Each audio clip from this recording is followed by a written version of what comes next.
Good morning. Happy Halloween. This is Glen Kellaway coming to you from the basement. So it's Halloween morning, and one of my favorite musicians on the planet, Halloween happened to be his favorite holiday, and his name is Frank Zappa. So I thought I would take this opportunity to dress up like Frank. There's my Zappa hands. And discuss my 10 favorite Frank Zappa albums. My dog is freaking out looking at me in this mask. He's running away. So without further ado, let's go through my top 10 Zappa albums. First of all, this costume comes from a set that came out in a couple of years ago. It's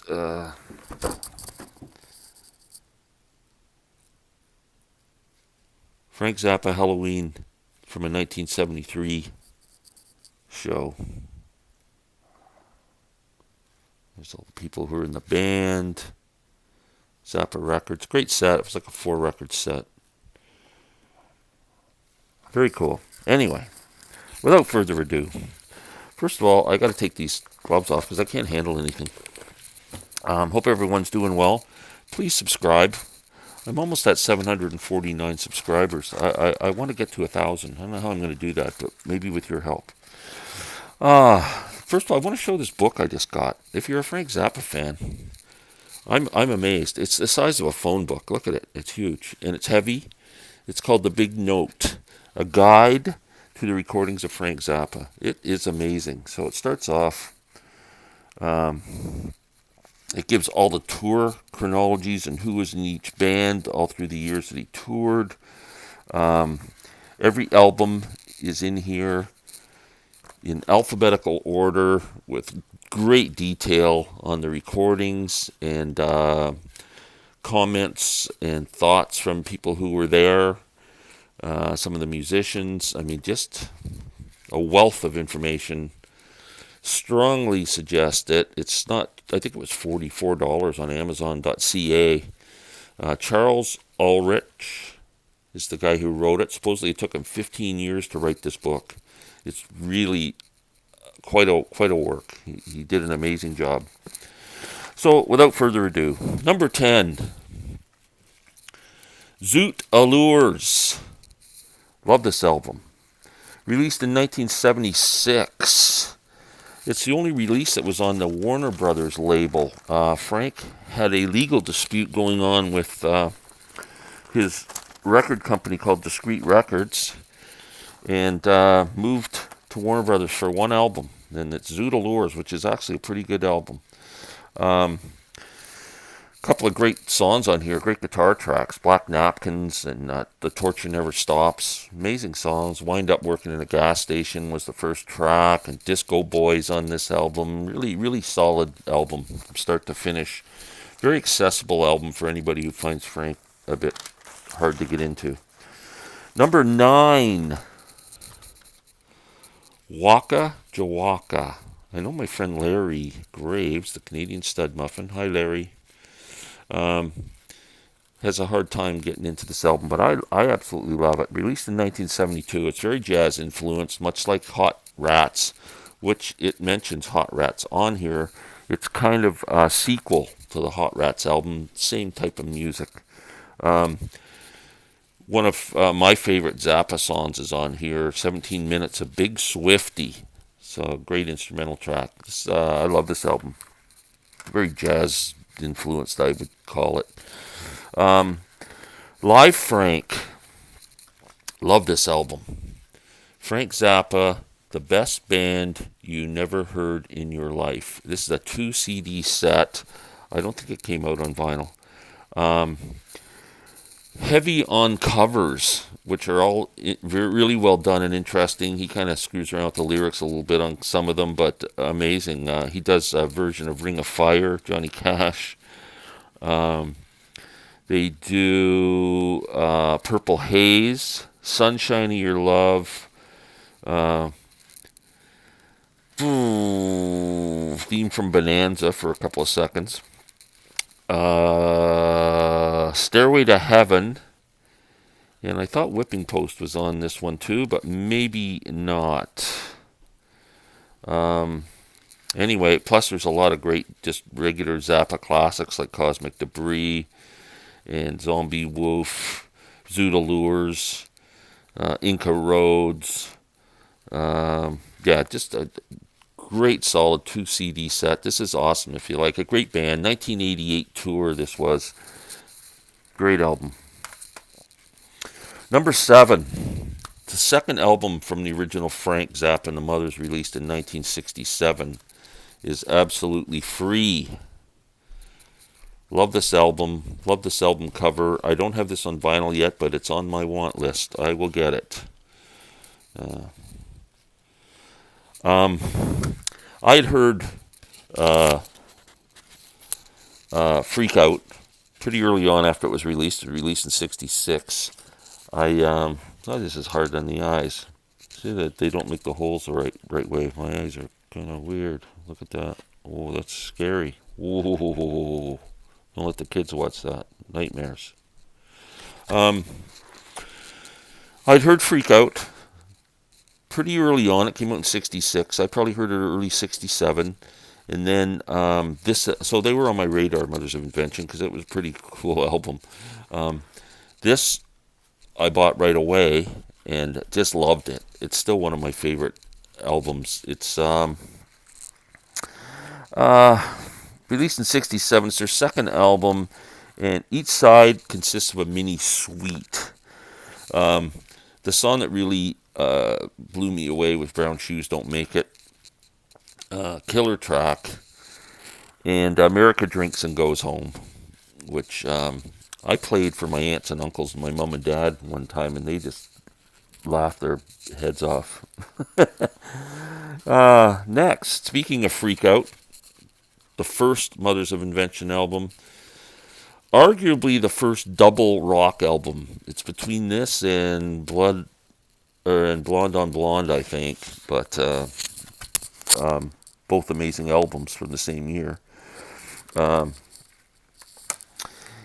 It's a mix of rock, doo-wop, and sound collages. It's a groundbreaking album, and it was strange for its time. It was different, and it has grown in stature so much. It didn't sell a lot when it was first released, but it has now become considered one of the top, 100 or 200 albums of all time. Great record, just classic. Number 5, another live album, which this might be his best live album, Imaginary Diseases. If you like blues rock and stuff like that, this is as close as Frank's going to get. Been to Kansas City in A minor, and a song called Montreal, Imaginary Diseases. They're all very blues rock influenced. DC Boogie, 13 Minutes. Great record, Imaginary Diseases. If you're really into electric guitar and great solos, I strongly suggest this one. Okay, next, which these next 4 could all be tied for number 1. This was definitely my favorite for many, many years, Apostrophe. I believe this is probably Frank's biggest selling album. Definitely a strong album from start to finish, and it's got Don't You Eat the Yellow Snow on it, and then Nook Rubs It, and St. Alfonso's Pancake Breakfast, Father Oblivion, Cosmic Debris, great song. Apostrophe with Jack Bruce sitting in on bass guitar on that great instrumental. Uncle Remus and Stinkfoot, Bromidrosis. Number 3, Bongo Fury. Amazing album with Don Van Fleet, Captain Beefheart. This is 6 tracks, 5 of which are instrumentals. The 6th one, Willie the Pimp, which has a frigging incredible guitar solo in it, and great vocals from Don. I could be wrong on this. Oh, I'm thinking about Hot Rats. Sorry, there's more.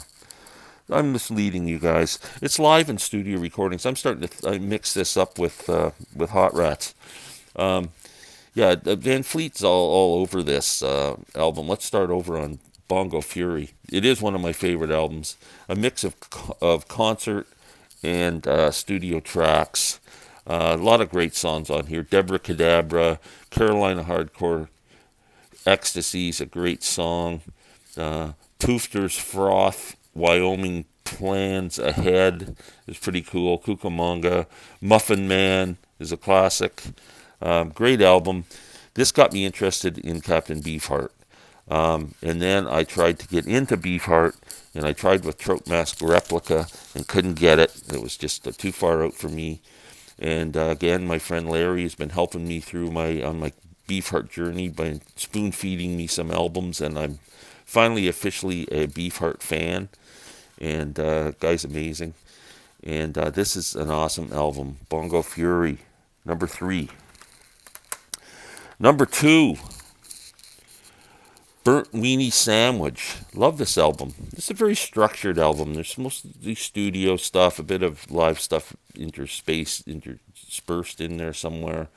Um, Burnt Weenie Sandwich is a great opening track. White Port and Lemon Juice, WPLJ, which is kind of an old 50s rock doo-wop type song. This album was released in 1970. Burnt Weenie Sandwich, odd title.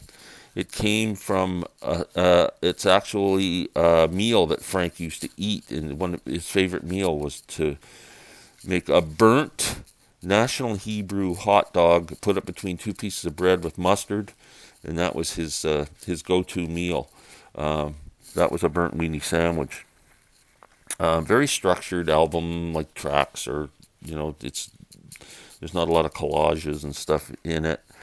Yeah, just great record, burnt weenie sandwich. I love it. My number 2. And my number 1, of course, is Hot Rats, which I was just getting it mixed up with Bongo Fury when I was describing it. This is released in 1969. Mostly instrumental, jazz-influenced, one-track vocal with Captain Beefheart, Willie the Pimp. And it is fantastic. And one of Frank's greatest guitar solos, as far as I'm concerned, on that song. The opening track, Peaches and Regalia, might be Frank's greatest composition. Probably his most popular instrumental composition. Excuse me. Getting hot under here. So anyway, that is my top 10 Zappa albums. I hope everybody has a wonderful day. On behalf of Frank and myself, peace out, everyone. Have a great Halloween and keep the kids safe. See you soon.